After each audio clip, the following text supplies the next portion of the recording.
Bonjour, je m'appelle Alice Miljanovic et j'ai créé ce podcast Parole en mouvement qui parle de danse, de professionnalisation et surtout d'interrogations diverses. Ce projet a mûri suite à un travail dans le cadre de mes études que j'ai décidé de faire évoluer ici. J'écoute pas mal de podcasts et j'ai jamais trop réussi à y trouver mon compte en matière de contenu autour de la danse et du mouvement. Je me suis donc dit que peut-être je pouvais essayer de partager moi-même autour de ces sujets, alors j'ai pris mon courage à deux mains.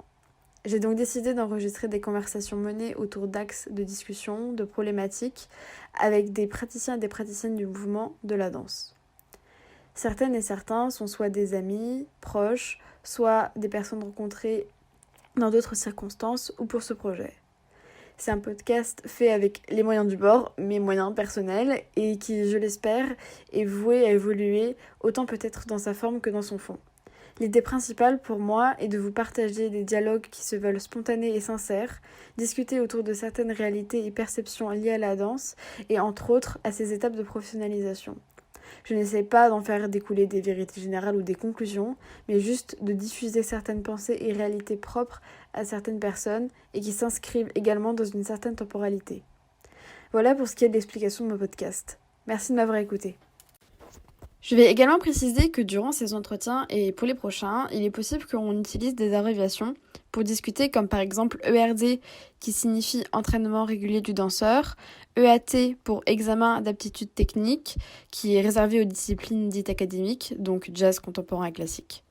L'EAT c'est l'étape nécessaire pour ensuite passer le DE, donc le diplôme d'État. CCR c'est pour parler des conservatoires à rayonnement régional, CNSMD c'est Conservatoire national supérieur de musique et danse, et CNN, c'est pour les centres chorégraphiques nationaux. Voilà pour les abréviations qui risquent d'être beaucoup utilisées. Bonne écoute. Aujourd'hui, c'est un épisode avec Juliette. Juliette, je l'ai rencontrée parce qu'on a croisé un même centre de formation et j'ai trouvé que c'était intéressant de faire un entretien avec elle parce que elle a croisé différentes étapes de sa vie et son appréhension de la danse de différentes façons. Et voilà, c'était un parcours qui a été croisé de plein d'autres choses. Et du coup, je trouvais que c'était intéressant d'avoir son regard là-dessus, surtout vis-à-vis de là où ça l'a mené aujourd'hui. Donc voilà. Hola, Salut! ça va? Ouais, ça va et toi? Oui, T'es prête, on peut commencer? bah quand tu veux. Est-ce que tu peux te présenter avec ton âge et ton parcours, s'il te plaît? Alors, je m'appelle Juliette, j'ai 27 ans. J'ai fait une formation au studio de la danse à Nantes pour préparer l'EAT que j'ai validé et je suis ensuite entrée dans une école qui s'appelle Les Salles à Metz et qui prépare au diplôme d'état de professeur de danse. Et tu passes ton DE en quelle discipline? Est-ce que tu peux le dire? En danse contemporaine. Et il me semble, si je me souviens bien, que tu as fait autre chose avant la formation UAT? Alors oui, en fait finalement je suis entrée dans la danse assez tard. J'ai fait une licence professionnelle en STAPS, donc fac de sport, que j'ai validée et ensuite j'ai travaillé pendant 2 ans dans une structure pour un public difficile. Et je continuais la danse à côté et puis je suis mordue de la danse donc finalement j'ai décidé de changer de voie. J'ai passé des examens pour entrer dans différentes écoles qui préparaient à l'EAT. Et du coup, je me suis dirigée vers Nantes. C'était l'école qui me plaisait le plus. Et voilà, quoi, reconversion. Pas simple, mais reconversion quand même. Et ça a marché. Donc, j'ai la chance de pouvoir passer le diplôme d'État en 2 ans. Là, je suis vraiment reconnaissante quoi, de pouvoir le faire. Parce que c'est vraiment pas simple de changer de voie comme ça, quoi. Surtout vers la danse. Mmh. Est-ce que tu peux parler un peu du fait que tu aies ou pas d'autres loisirs que la danse? Parce que tu vois, la danse, ça n'a pas toujours été un truc que tu as fait régulièrement. Est-ce que ta reconversion, comme tu l'as dit, ça a impliqué d'avoir dû faire du tri dans d'autres pratiques sportives, artistiques, diverses et variées de loisirs ou pas forcément?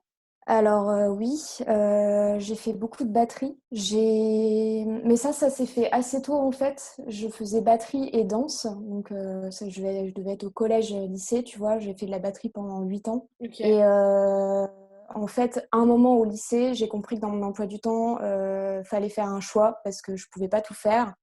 Et donc, je me suis dirigée vers la danse et finalement, j'ai pris encore plus d'heures de danse. Donc, c'était pas vraiment logique finalement, mais ouais, il y a un choix qui s'est fait à ce moment-là. Après, je regrette pas du tout en fait, parce que finalement, la batterie, ça m'aide vachement par rapport à la rythmique, au solfège, etc. Et même aujourd'hui, pour ce qu'on fait dans la formation du diplôme d'État, quoi. Ok. Oui, c'est clair que de toute façon, une formation musicale, c'est toujours un plus dans une formation de danseur ou danseuse. Mais t'as pas eu l'impression. Enfin, du coup, là, tu continues la batterie ou pas? Non, et j'aimerais bien reprendre un jour, pourquoi Ouais. pas, parce que là, de faire la formation musicale au DE, ça me donne trop envie de taper le rythme et tout, mais là, j'essaie vraiment de me focus sur le DE, quoi. C'est tellement riche, en fait, comme formation que je peux pas faire 40 000 choses à la fois, quoi. Tu m'étonnes. Ok. Et est-ce que du coup, justement, tu peux parler un peu de comment est-ce que tu as choisi les formations que tu as choisi de faire?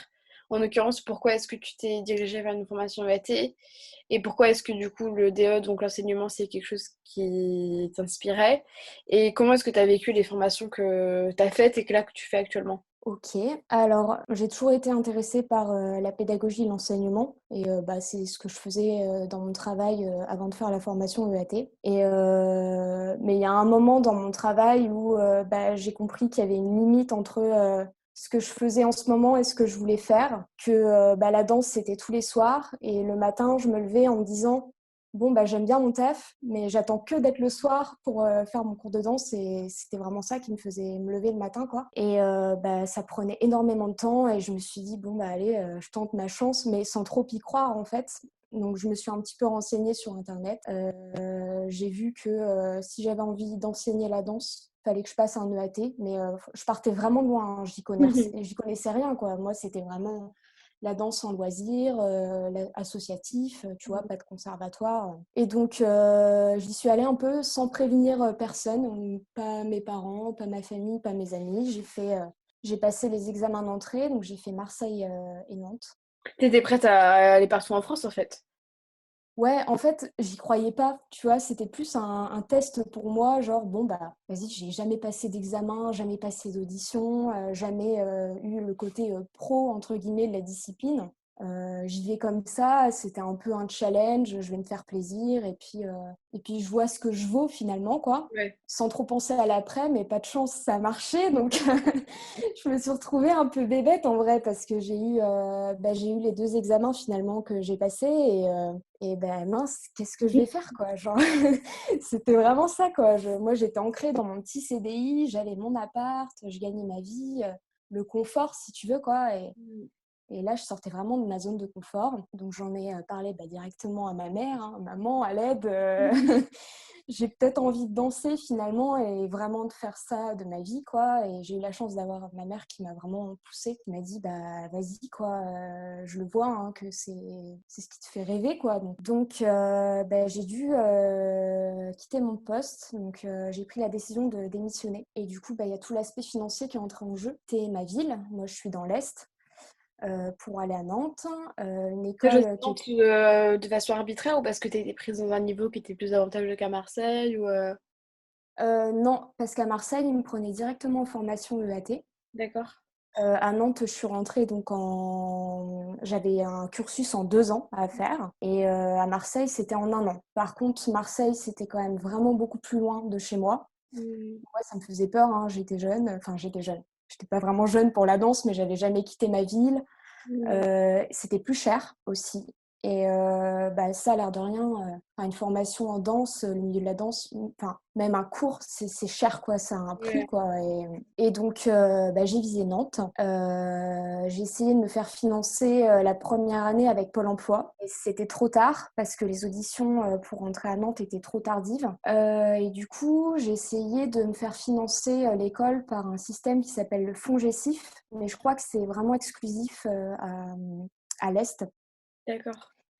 Ça doit être départemental ou régional, quoi. Mais ils n'ont pas accepté mon dossier parce que la danse, ça leur faisait peur, quoi. En gros, après, j'en ai parlé à un collègue qui m'a expliqué qu'ils prenaient plus des gens qui allaient faire des CAP petite enfance, des CAP coiffure, où il y a un métier sûr que, voilà. Donc finalement, mince, qu'est-ce que je fais? Et puis, j'ai eu un soutien financier de ma mère. Ouais. Donc qui m'a dit: «Écoute, vas-y, tente, et puis bon, bah, si ça marche pas, bah, tant pis, c'est pas grave, tu retrouveras un travail, mais vas-y, tente». Donc j'ai fait cette première année. J'ai pu me financer la 2e année avec Pôle emploi cette fois-ci, donc à Nantes.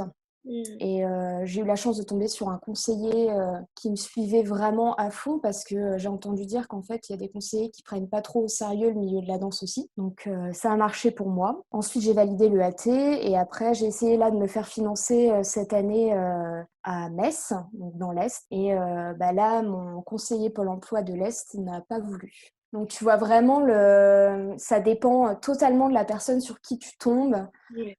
Ça dépend, financièrement aussi, bah, des régions, des départements. Enfin, en fait, c'est très différent, à chaque endroit, pour se faire financer, quoi. Ouais. Mmh.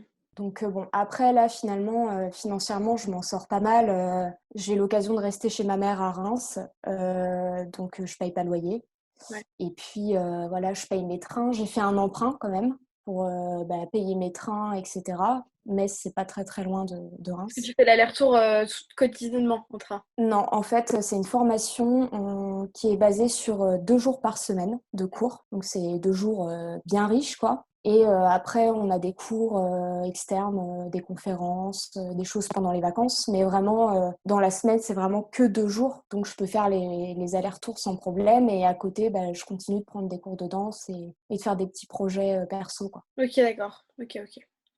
Et du coup, les formations, enfin là, celles que tu fais actuellement et celles que tu as fait à Nantes, tu les as vécues comment? À Nantes, ça a été un peu la découverte parce que, bah, comme je te disais, moi, je pars, d'association donc bah, là, on est tombé sur, bon, bah, ça y est, quoi, on est dedans, on prépare le AT, c'est des cours techniques, tous les jours, du renfo, du pilates, barre à terre, on prépare nos corps, on prépare notre mental aussi à faire des examens blancs, à créer des choses, à faire des travaux de groupe et cetera. Je pense que je l'ai plutôt bien vécu parce que, bah, je me suis rendu compte la première année, que j'ai fait à Nantes que, bah, c'était ce que je voulais faire, quoi. Mmh. C'est bon, quoi, on est bien ancré et puis au-delà de ça, enfin, il y avait une super ambiance, tous les gens avec qui j'ai travaillé, bah, Mmh. c'était trop bien, quoi et bah, la 2e année, petit coup de pression quand même, avec le AT puis, bah, le covid qui est arrivé, pile au moment où on devait passer les examens. Ça m'a fait un peu peur quand même, je me suis dit: «Mais mince, comment on va gérer le truc?» Et bon, bah, on a fait, hein, on s'est adapté, on a fait la vidéo, les choses comme ça et puis voilà. Mais non, sinon, globalement, je me suis sentie, bien intégrée aussi parce que c'était important pour moi, parce que j'arrivais dans une ville où je connaissais personne et je me suis sentie très intégrée. Alors que j'avais un peu peur quand même de ce milieu de la danse qui est pas forcément, enfin qui est un peu, comment dire? Compétitif, quoi. OK. Et là, la formation que tu fais actuellement du DE, tu te sens bien aussi? Ouais, franchement, pareil, super bonne ambiance dans la classe. Notre groupe, de danseurs, futurs professeurs et je pense que l'air de rien, cette histoire de covid et de cours en visio et tout, ça nous a vachement rapprochés parce on communique beaucoup, à côté à s'envoyer, bah, des exercices, des conseils, des documents, à s'encourager et cetera donc ouais, et puis la formation est vraiment, très bien, quoi. Donc bah, j'ai hâte d'être à l'an prochain pour travailler la pédagogie et puis valider tout ça, quoi. Trop cool. OK. Et est-ce que tu veux parler un peu, de la relation que tu as avec, ton âge, justement en lien avec, là, tout ce que tu as traversé en matière de formation? Ouais, alors, j'ai pas eu trop la sensation d'avoir eu des soucis par rapport à mon âge. Je pense que c'est parce que j'ai envie d'être professeure. J'ai pas envie d'être, danseuse professionnelle. Enfin, bien sûr, j'ai envie de danser et de faire des projets à côté, mais c'est pas mon objectif, 1er. Donc tout de suite, j'ai pas vécu d'audition où, l'âge a son importance. Par contre, par rapport justement à la pédagogie, j'ai un problème avec mon physique, c'est que j'ai une tête d'enfant et j'ai un âge relativement avancé, dans la danse. Je parle dans la danse vraiment et du coup, bah, souvent on me prend pour une stagiaire, quoi. D'accord. On prend Donc pour beaucoup plus jeune que ce que tu es. ouais, exactement. Donc du coup, bah, dès que tu veux donner un cours, à des adultes, bah, des fois c'est pas tu vois, la posture, elle est un peu compliquée à avoir, quoi, parce OK. qu'on me prend vraiment pour une très jeune, alors que, bah, derrière, j'ai l'expérience, j'ai travaillé pendant 2 ans et cetera.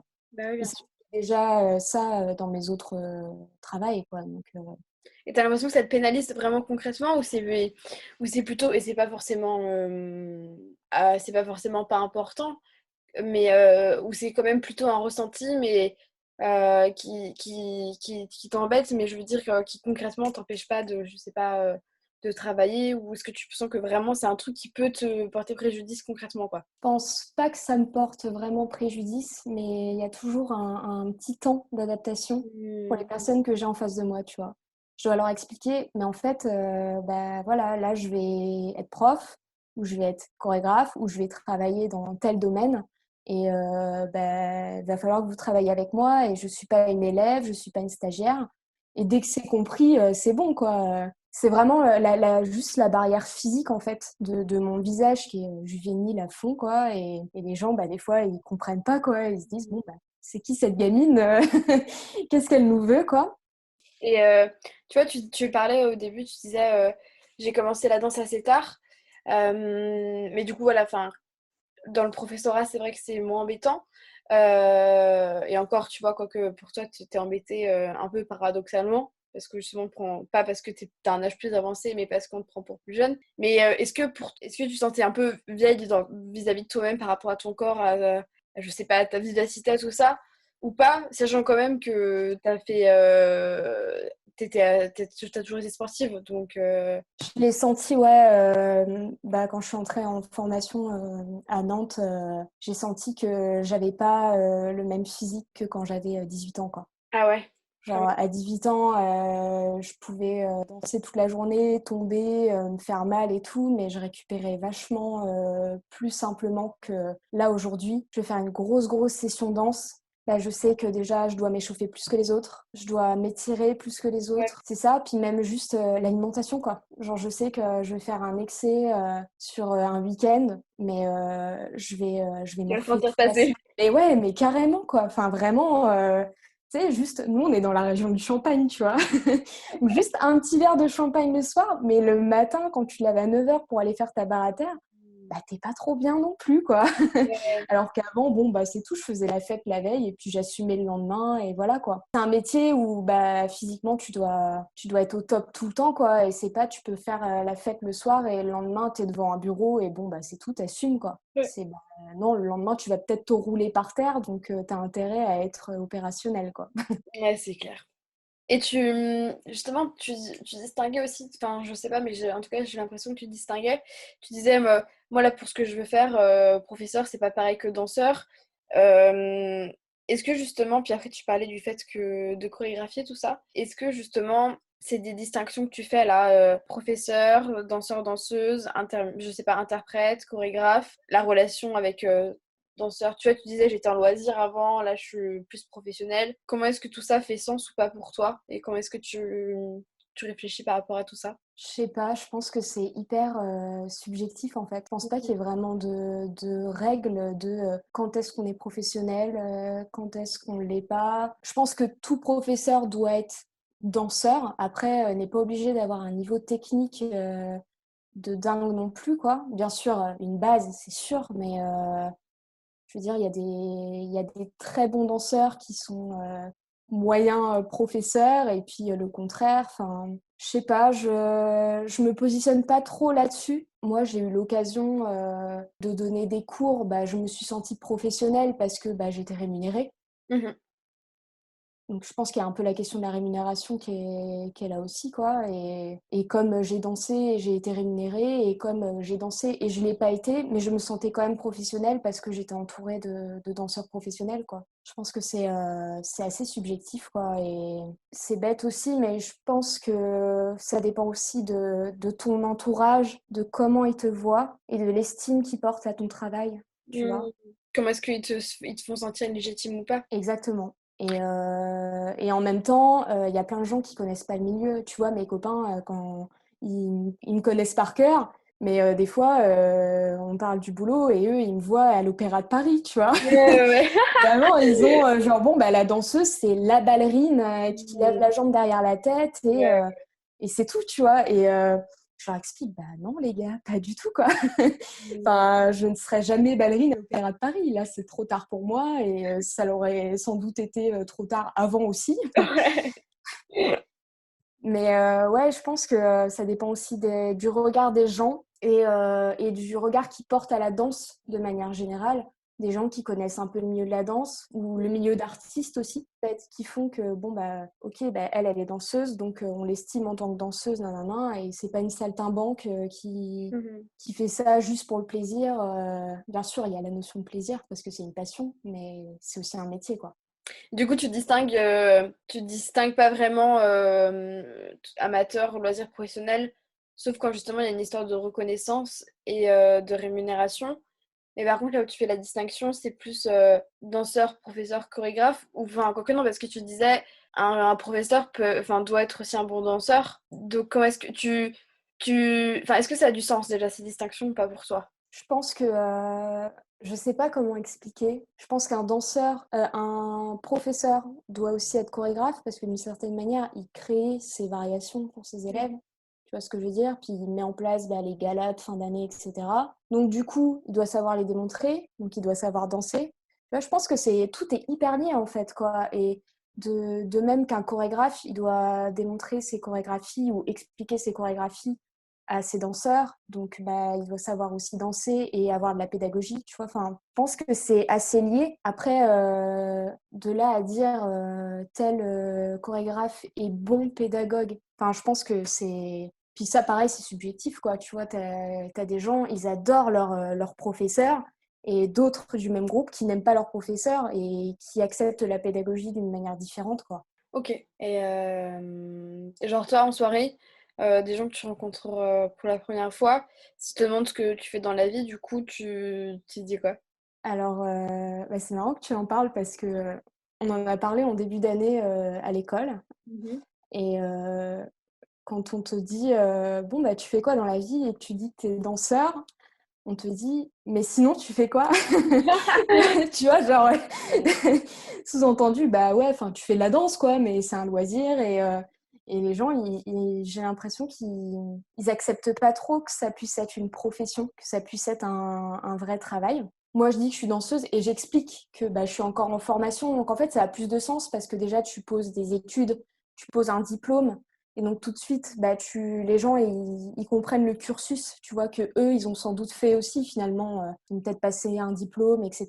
Donc, tu remets un peu dans le contexte. Mais moi, j'ai la sensation, hormis mes amis bah, qui me comprennent et qui me suivent, que les gens, ils ont pas forcément envie d'entendre qu'un métier puisse être un plaisir, tu Hmm. vois, puisse être une passion. Genre, il y a un truc genre, ouais, mais non. Non, mais c'est vrai, j'ai cette sensation-là de, bon, bah, faut qu'un taf, bah, tu te lèves le matin et puis c'est un peu chiant, quoi. Puis t'as ta routine et bon, bah, tu rentres le soir et after work, machin. Et tu sais, cette espèce de routine pas forcément fun. Je connais beaucoup de gens qui prennent la chose comme ça quand je leur dis que je suis danseuse, quoi. Genre, oh.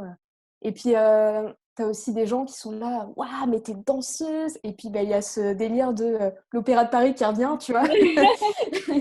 Ouais, donc du coup, tu danses à l'opéra et tout, mais Tu fais non, des trop pas. pointes. Ouais, tout de suite, t'es souple, tu vois, genre t'es souple, ah bah Ouais. ça revient, t'as vraiment les stéréotypes de la danse qui reviennent, quoi, Hmm. des gens bah, qui connaissent pas trop le milieu, et je leur en veux, enfin, tu vois, je peux comprendre que ça soit pas intéressant pour tout le monde, quoi. Et du coup, bah, c'est hyper dur de leur expliquer parce que je pense que pour connaître la danse, faut être entré dans un studio, quoi, et avoir fait au moins un cours pour comprendre le processus de la danse, quoi, de tous les exercices, du travail physique, mental et tout. Tu peux pas le comprendre si tu l'as pas vécu, quoi. Ok, ok. Est-ce que tu peux parler de la relation que tu entretiens, que pareil, des formations que tu as traversées et que tu traverses actuellement, enfin, ce que tu as traversé dans la danse, et ton genre, euh, je présume, est féminin, si je me trompe pas. Voilà, tu peux parler de ça. Ouais, alors je pense pas que j'ai été confrontée à des problèmes par rapport à ça. Déjà, je suis une fille, alors automatiquement, bah, comment dire, c'est un milieu relativement féminin quand même, enfin je pense. Moi, j'ai côtoyé très peu de garçons dans les formations que j'ai faites. Là, aujourd'hui, dans la formation dans ce que je fais, il n'y a pas de garçons. Donc, on voit que c'est quand même relativement féminin. Moi, j'ai pas été confrontée à la compétition dans les auditions où, vu qu'il y a moins d'hommes, il y a plus de place pour les hommes, vu que j'ai Ouais. pas fait d'audition pour être pour être danseuse. Par contre, j'ai travaillé avec une société de production audiovisuelle récemment, qui s'appelle 5e saison, qui m'a demandé de trouver un homme et une femme pour faire une chorégraphie dans un clip. Mhm. Et donc, la femme, pas de souci à trouver, hein, il y a plein de danseuses copines autour de moi qui dansent très bien, donc il y avait pas de problème. Et puis l'homme, je me suis dit: «Mais mince, à qui je vais demander, quoi?» Hormis, le milieu du hip-hop, il y a plutôt, pas mal de garçons et par chance, il y avait un homme dans l'association dans laquelle je danse, qui danse très bien et qui était parfait pour le rôle. Mhm. Mais je me suis dit: en fait, c'est hyper compliqué, quoi, de trouver un garçon qui a fait les danses académiques, entre guillemets, donc classique, jazz ou contemporain, tu vois, qui a des formations comme ça, c'est dur à trouver, quoi. Ok, d'accord. Ouais, ok. Toi, t'as l'impression qu'ils sont moins, c'est ça que tu dis, et du coup, plus dur à trouver, c'est ça que tu dis du coup? J'en vois pas dans mon entourage, en fait. Je vois Mm. pas beaucoup d'hommes dans mon entourage dans la danse. Ok. Alors, je sais pas si c'est peut-être aussi spécifique à ma région, tu vois. Je Mhm. pense qu'à Paris, j'aurais Ouais. eu moins de mal à trouver parce que il y a plus d'écoles, elles sont plus renommées, etc. Tu vois. Mais à Reims, donc là où je suis, je me suis dit waouh, mais en fait, bon déjà, il n'y a pas 1000 écoles, il y a peu de garçons, quoi, vraiment. Ou alors, je pense qu'il aurait fallu peut-être que j'aie des contacts en conservatoire, chose que je n'ai pas. Mais sinon, dans les petites assos et tout, que des filles, quoi. Ok. Mais par contre, enfin, par contre, je dis par contre, mais en fait, enfin, en tout cas, le fait que tu sois une femme, toi, ça t'a jamais porté, ça t'a jamais amené à être sujette à des discriminations, qu'elles soient positives ou négatives? Non, j'ai jamais eu de. Je pense que en tant que femme, j'ai peut-être eu plus de discrimination entre guillemets par rapport à mon corps que par rapport à mon genre en fait, quoi. Parce que Comment c'est ça? tellement un milieu féminin que, enfin, j'ai jamais été confrontée au fait que quelqu'un ait une préférence pour un homme sur un examen, une audition ou quoi que ce Mhm. soit, que voilà quoi. Et ouais, je termine juste avec ça et après justement je voudrais revenir sur ce que ça dit. Du coup, le fait enfin que tu aies l'impression d'être avec beaucoup de femmes dans ce que tu as traversé, est-ce que tu as l'impression que ça a développé un espèce de sentiment de solidaire féminin, donc plus de sororité, ou vraiment tu as eu l'impression que c'était pas forcément le cas, que c'était plus des rapports, on va dire, entre humains, sans que ça soit des rapports qui soient influencés par le genre? Non, j'ai pas eu vraiment. En fait, j'ai toujours eu la sensation de travailler avec des collègues et que ce soit des femmes ou des hommes. Enfin, j'ai jamais eu de sentiment de groupe ou de rejet. Enfin, c'était juste pour moi des danseurs et danseuses. Et si c'était des copains, des copines, tant mieux, quoi. Parce que. Mais j'ai jamais eu de sentiment vraiment de rejet ou de cohésion supplémentaire au fait qu'il y ait beaucoup de femmes Ok. dans la danse, quoi. Hmm. Ok, ok. Et du coup, ouais, je voulais revenir sur ce que tu disais, que tu avais eu le sentiment peut-être à ce moment-là d'être peut-être plus discriminé par rapport à ton corps. Est-ce que tu peux parler un peu plus de ça ou pas? Je pense que du fait qu'on soit beaucoup de femmes, peut-être, comment dire, on est peut-être plus critiqué sur notre physique du coup que sur notre genre. Moi, j'ai eu la sensation qu'il faut un peu entrer dans des cases en fait, en termes de corps. Quand je suis arrivée au studio de la danse, je me souviens de la professeure de danse de classique qui m'avait dit: «Mais t'as un corps pour faire du classique, quoi». Bah mince! Zut, bon, j'ai envie de faire du contemporain. Bon, comment on fait, quoi? Et en fait, je me suis dit, mais c'est bizarre, quoi. Est-ce que vraiment je dois avoir un corps pour faire telle discipline, etc. Et je sais, par exemple, que dans des auditions, souvent, ils cherchent des corps un peu filiformes, des grandes filles avec des grandes jambes, un port de tête immense, etc., quoi. Et je pense que c'est, comment dire, je pense que sur une audition, ça peut avoir plus d'importance que sur une formation, c'est sûr, parce qu'en tant que professeur, on s'en fout que tu aies des petites jambes ou quoi, c'est pas Hmm. très important. Mais ouais, j'ai eu cette sensation d'un regard sur mon corps que j'avais pas eu avant et sur les capacités physiques aussi, quoi. Vraiment, genre, le truc bête, mais bah, l'en dehors, moi j'ai un bassin très ouvert, donc c'était simple pour moi. En fait, je me suis rendu compte que c'est pas donné à tout le monde, c'est juste, c'est ton corps, t'es né comme ça, quoi. C'est pas une question de travail. Enfin, moi j'avais juste le bassin ouvert, quoi. Par contre, sur l'en dedans, c'était l'horreur. Mais ouais, toute cette notion de regard sur ton corps qui est différent, quoi, et un regard extérieur que t'as pas forcément eu par des gens qui ne font pas de la danse, quoi. Et justement, est-ce que le fait que tu côtoies la danse comme ça, est-ce que ça a influencé un peu le rapport que toi t'entretenais justement avec ton corps? Est-ce que ça a pu amener des dualités un peu entre ce qui pouvait se passer dans ta tête et ce que tu voulais ou ce qui se passait dans ton corps? Ouais, comment t'as réussi à dealer et à gérer avec tout ça et peut-être après avec comment est-ce que t'as gérer ce concept de blessure. Est-ce que tu peux parler un peu de ça? Je pense que j'ai essayé de le prendre bien, comment dire, les capacités qu'on m'a données, enfin qu'on m'a posées sur moi. Genre, t'as des grandes jambes, t'as des grands bras, t'es grande. Hmm. Genre, j'ai essayé de m'en servir. Je me suis dit, bon, bah, j'ai les grandes jambes, faut faire un truc avec, etc. Par contre, moi, j'ai eu un problème sur le bassin, justement, du fait qu'on me dise tout le temps, mais oh, t'as un en dehors, vas-y, travaille-le, travaille-le, travaille-le. Et du coup, ça a été la blessure sur un mouvement d'en-dedans, où j'ai fait une entorse au niveau de la hanche. Et il y a une peur qui s'est installée, quoi. Genre, sur tout ce qui est mouvements en dedans ou parallèle sur des choses que j'ai pas l'habitude de faire. À chaque fois, mon cerveau, il me dit, mais non, fais pas ça, tu vas te faire mal. Et ouais, il y a une espèce de peur qui s'est installée par rapport à ça, ce qui est hyper compliqué en plus, parce qu'en fait, le bassin, tu t'en sers tout le temps, et surtout dans la danse, quoi. Bah ouais. Donc voilà, après bah, on soigne, hein, c'est long et puis il faut faire attention quoi, faut s'échauffer encore plus sur ces endroits-là qui sont fragiles et puis faire attention quoi. Mais c'est vrai que la blessure chez le danseur c'est un peu l'enfer quoi, parce que tout de suite tu t'arrêtes quoi, vu que c'est ton corps, c'est ton outil de travail, bah si tu te blesses, bah tu peux plus. À moins voilà, d'avoir une entorse au doigt, bon, bah, à la rigueur, tu peux faire des choses encore, mais c'est vrai que dès que c'est sur des endroits, des articulations, etc., c'est hyper compliqué, quoi. Hmm. Toi, là, ta grosse blessure que tu as eue, tu l'as mal vécue. Ouais, franchement, c'était. Et elle est encore là, je le sais, tu vois, parce que sur des moments où je suis fatiguée, où j'ai vraiment enchaîné, ou même je suis stressée, où j'ai pas bien mangé, mais ça revient tout de suite, quoi. Et je pense que c'est une fragilité qui sera là toute ma vie. Mais comme beaucoup de danseurs, tu vois, je pense que chaque danseur a un peu Ça fait ses bref.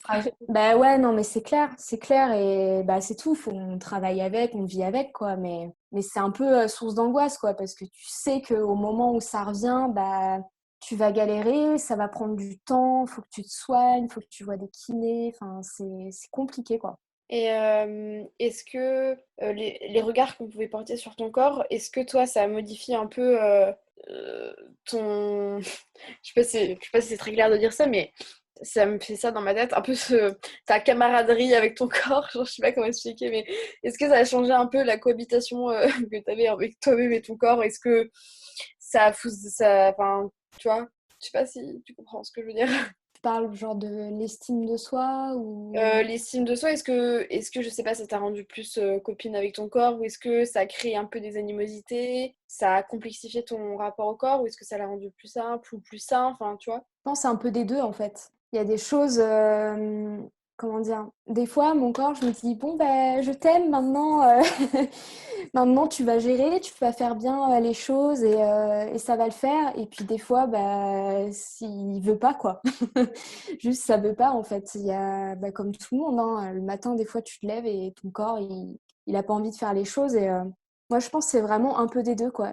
Tu vois, il y a des parties de mon corps que j'arrive vraiment à gérer et qui fonctionnent très bien. Et il y a d'autres parties où bon, bah, c'est un peu plus dur et bah, on fait un peu aussi l'air de rien avec l'humeur.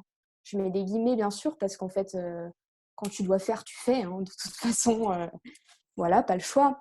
Mais ouais, je pense que j'essaie d'y faire plus attention par contre qu'avant, tu vois. Depuis que je suis vraiment rentrée dans la formation, j'essaie vraiment de m'écouter plus par rapport à la douleur, à la blessure. Puis la douleur, c'est hyper compliqué en danse, quoi. Genre, à quel moment tu as vraiment mal, finalement, Ouais. tu vois?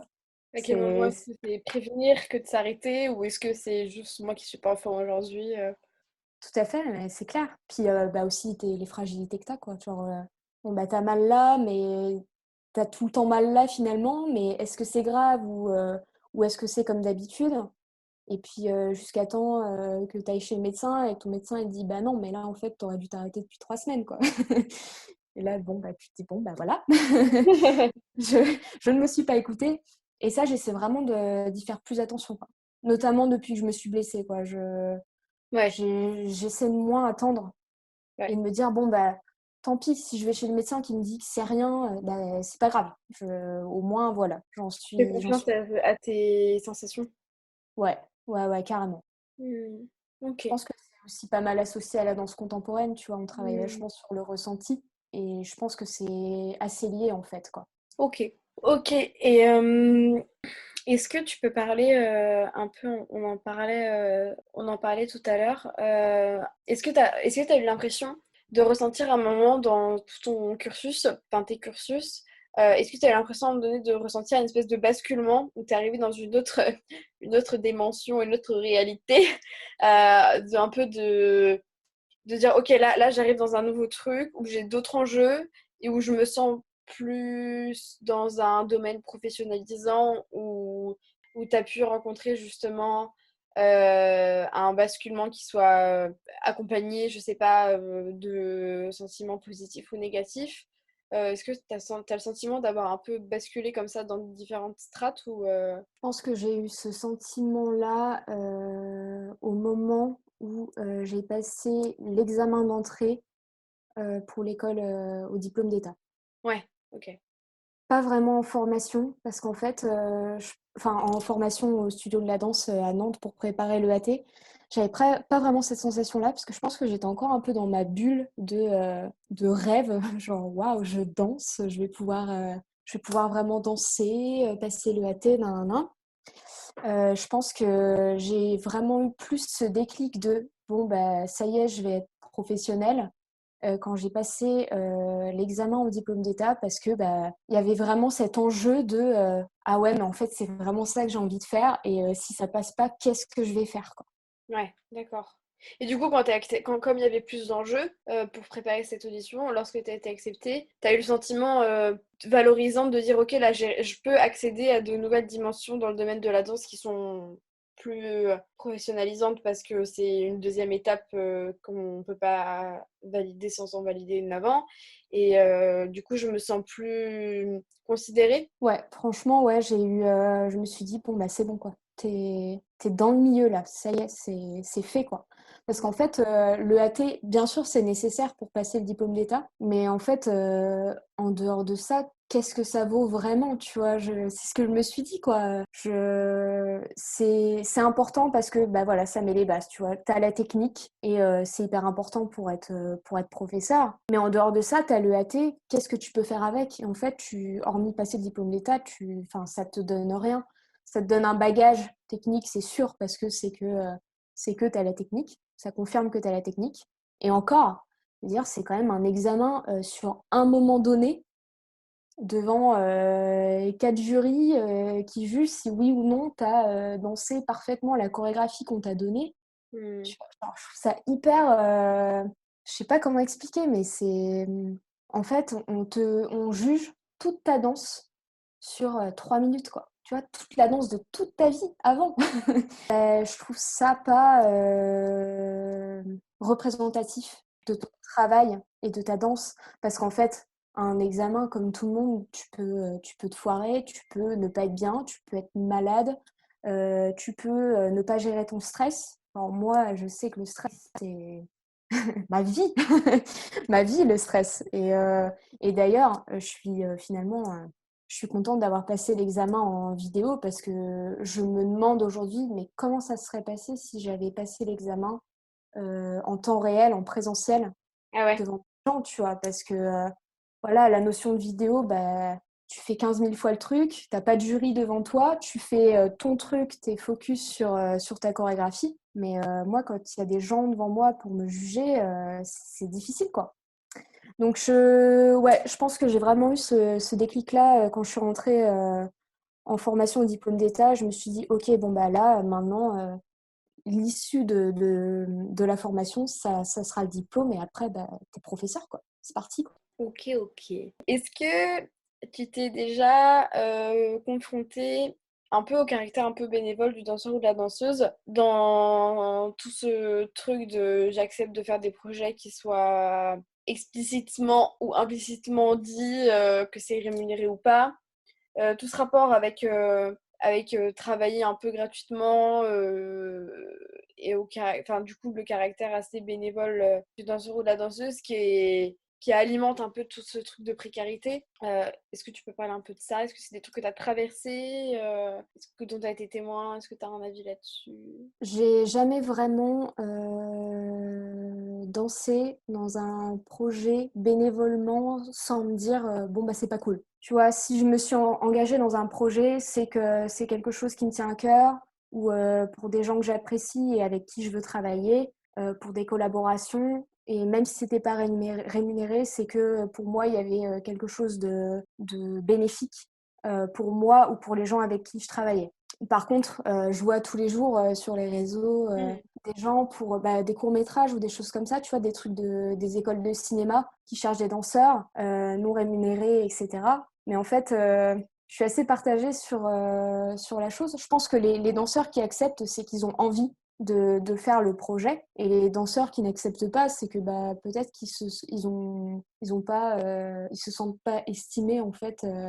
Après, moi là, je danse, je fais des projets de danse dans des assos ou en collaboration et je suis pas rémunérée, mais derrière, je suis super contente en fait, quoi. C'est des projets qui me tiennent à cœur ou pour des gens que j'apprécie et enfin, c'est toujours cool en fait, quoi. Mais tu vois, t'en parlais tout à l'heure par rapport à ce côté, est-ce que tu te sens professionnelle? Mm. Et en fait, là, pour un clip dans lequel j'ai dansé, j'ai été rémunérée, donc j'ai eu un contrat, un cachet, mon premier cachet. Trop bien. Voilà, et là, je me suis dit, ok, bon, trop cool, quoi. Enfin, là, je suis danseuse pro, en fait. On me le dit, c'est écrit sur le papier, et les personnes qui m'embauchent estiment que je suis danseuse professionnelle et ont confiance en mes capacités, quoi. D'accord. Ok, trop bien. C'est trop chouette. Moi, j'ai terminé un peu avec les points que je voulais aborder. Est-ce qu'il y a quelque chose dont tu voulais parler? Je sais que par mail, tu m'avais un peu parlé de ce concept un peu pas de réinsertion professionnelle, mais de reconversion. Est-ce que tu as envie d'aborder ça? Est-ce que tu n'as pas forcément envie? Est-ce que tu as envie d'avoir d'autres choses? Est-ce que tu veux revenir sur quelque chose qu'on a déjà dit? Je pense que par rapport à la reconversion, on a parlé pas mal de l'aspect financier, Mm. mais je pense qu'il y a aussi, par exemple, pour toute personne là qui voudrait faire une reconversion dans la danse, je pense qu'il faut être accroché quand même et il faut être très bien entouré parce que les personnes qui nous entourent, elles comprennent pas toujours en fait cette notion de bon je quitte un CDI confortable pour faire de la danse. Tu vois, c'est même pas genre une formation où direct t'as un taf au bout, quoi. Et moi, j'ai des amis, je les adore et tout, mais des fois, ils comprennent pas. Mm. Ils comprennent pas et juste le truc bête, mais ça change une vie en fait, quoi. C'est pas du tout le même rythme de vie qu'un travail lambda où tu vas faire, je mets lambda, tu vas faire 8h, 17h, 8h, 18h tous les jours. Ouais. Tu quittes, tu fais after work, machin. Mm. Enfin, voilà, les copains qui te mettent un petit message à 19h, bon, apéro, non, je viens de démarrer mon cours de danse, en fait, donc c'est pas possible, quoi. Mm. Et ouais, des fois, ils comprennent pas trop, et ils comprennent pas forcément tout le travail qu'il y a autour, quoi. Tu sais, Ouais. quand tu vas être professeur, tu dis, bon, allez, je donne 15-20 heures de cours par semaine. Ouais, mais tu fais quoi à côté? Tu vois, Mm. genre, ils Mm. comprennent pas, le travail de préparation. Et puis, ils comprennent pas aussi que c'est le soir qu'on donne les cours souvent parce que les gens ils sortent du boulot, ils vont en cours de danse le soir ou les enfants qui sortent de l'école. Et moi, il y a un truc, enfin, ça me dérange dans ce milieu-là, c'est qu'il n'est pas du tout mis en avant en fait. Toute la vie des danseurs et des professeurs de danse et chorégraphes et tout le milieu de la danse, il n'est pas du tout mis en avant et les personnes, elles comprennent pas forcément, tu vois. Dans l'imaginaire collectif global, tu parles? Ouais, c'est ça. Tout ce qu'il y a autour, en fait. Tu vois, tu vas voir un spectacle, un super spectacle avec des danseurs de dingue, quoi. Et tes copains ils te disent, ouais, mais c'est le talent, tu vois, ils sont trop forts. Mais non, c'est pas le talent, c'est que, bon, sans doute, tu vois, bien sûr, il y a des gens qui ont des facilités, etc. Tu vois, il y a des grands virtuoses, mais derrière, ils comprennent pas le travail, quoi, qu'il y a.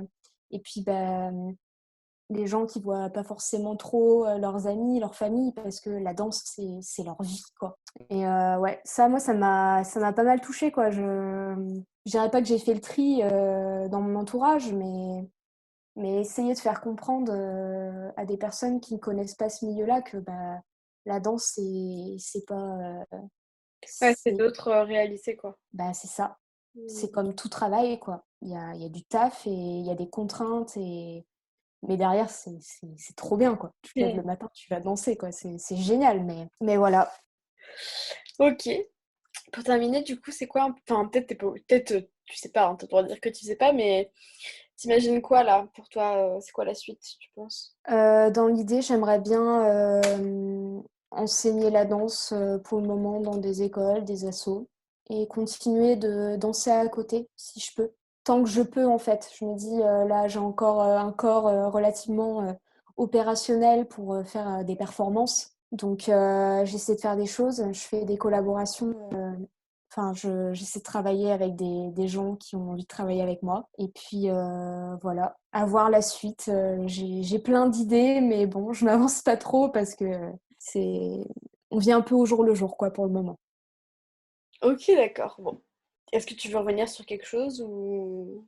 Bah écoute, je crois que j'ai tout dit. Je te remercie de m'avoir contactée. En tout cas, c'était vraiment chouette de parler de la danse, quoi, parce qu'on n'en parle pas beaucoup. Bah, je t'en prie, c'est avec plaisir. Ok, bah merci à toi aussi d'avoir pris le temps, c'est cool. Avec plaisir, vraiment trop bien. Ça marche, bah merci beaucoup Juliette. Gros bisous, merci, salut. Voilà, merci pour les courageux et les courageuses qui ont écouté ce, ce podcast, ce nouveau projet jusqu'au bout. Voilà, d'autres épisodes sont prévus pour alimenter ce projet. Merci d'avoir écouté.